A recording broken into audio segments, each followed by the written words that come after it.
Jour 8, c'est parti, direction Sarajevo. Et on passe par les petites routes parce que en Bosnie-Herzégovine, il y a à peu près 2 portions de voie express ou d'autoroute. Je ne sais même pas si c'est l'autoroute, c'est de la voie express. Et on les emprunte pas. Donc voilà.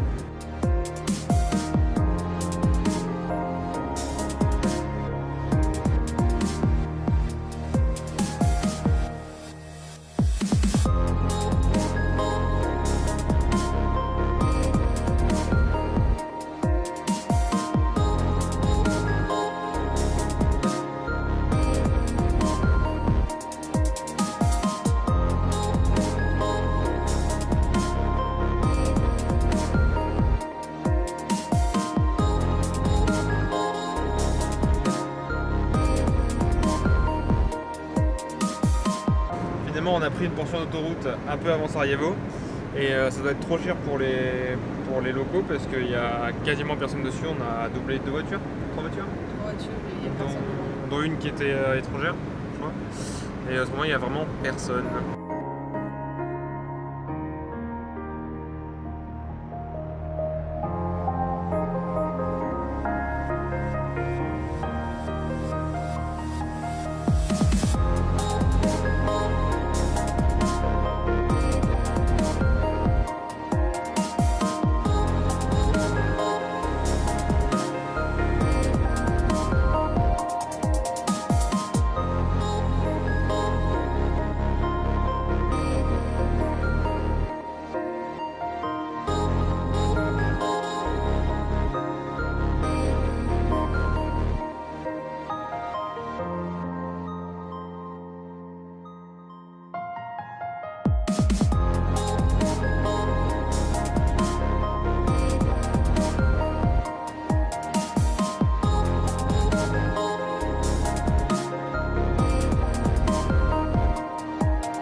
Musulman sur les hauteurs de Sarajevo et je crois ne pas me tromper en disant que c'est le cimetière des musulmans qui sont morts pendant la guerre de Yougoslavie parce que tous les dates de mort c'est 93, 92, 95 puis il y a même des enfants parce que j'ai vu des personnes qui étaient nées en 1989 donc c'est des personnes qui ont été victimes du génocide en fait porté sur les Bosniaques.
Sarajevo.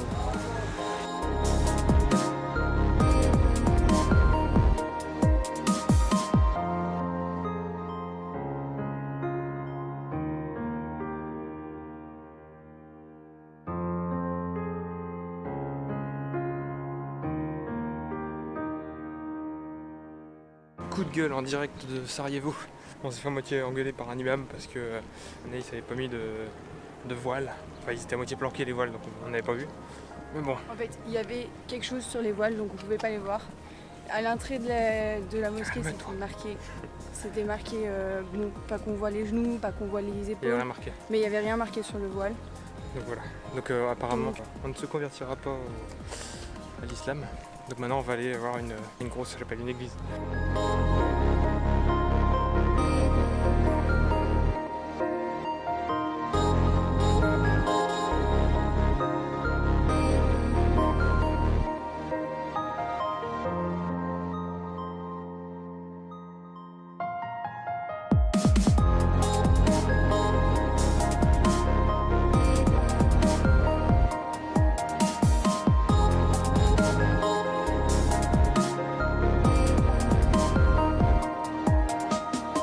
Alors ici on est sur la rive droite de la rivière qui passe dans Sarajevo, juste à côté du pont latin.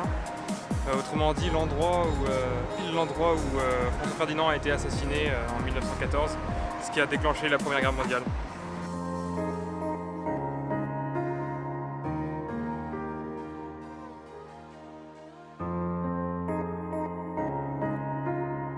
Et donc on se dirige vers la prochaine étape de la journée et la dernière, puisque c'est le passage de la frontière monténégrine et à l'arrivée à Jablija, qui est au Monténégro en fait, de l'autre côté de leur parc national, le parc national du Durmitor, qu'on fera demain matin. Le problème en Bosnie, c'est que on paye super cher les connexions et donc on peut pas utiliser Waze. Donc on avait pensé utiliser mon GPS dans un premier temps, mais les cartes datent de trop longtemps et ils essaient de nous faire passer par des sens interdits, donc c'est quand même pas terrible. Et donc il a fallu qu'on se démerde avec l'instinct et puis un petit peu la carte, c'est la carte de l'Europe, donc elle n'est pas très bien détaillée. Donc bravo, Anaïs a réussi à nous faire sortir de Sarajevo avec son instinct.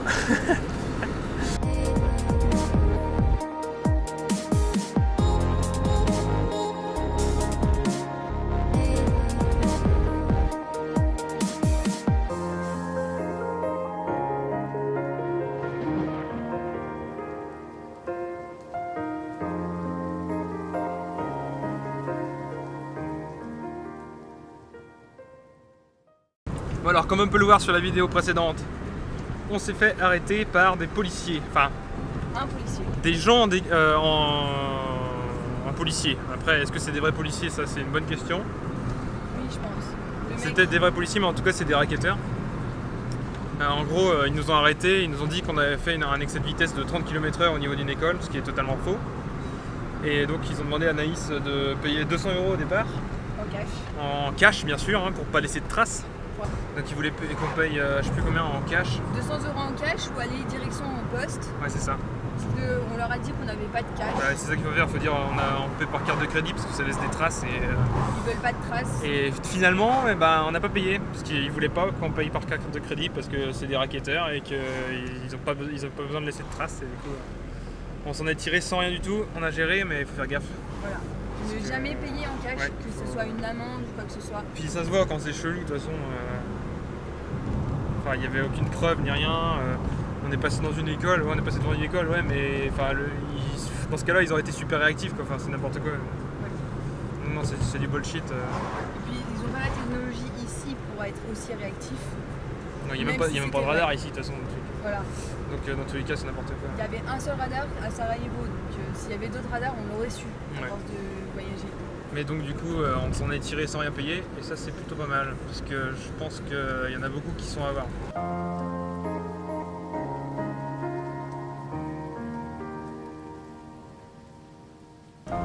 Cette route est juste infiniment longue.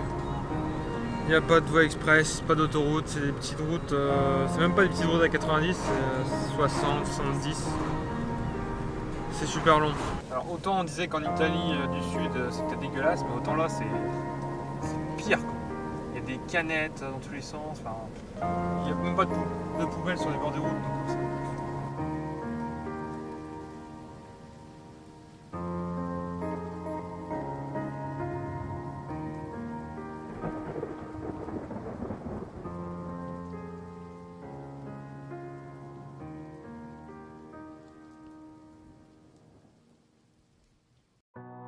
Le pays n'a pas volé son nom parce que c'est vraiment des montagnes, des montagnes, des montagnes.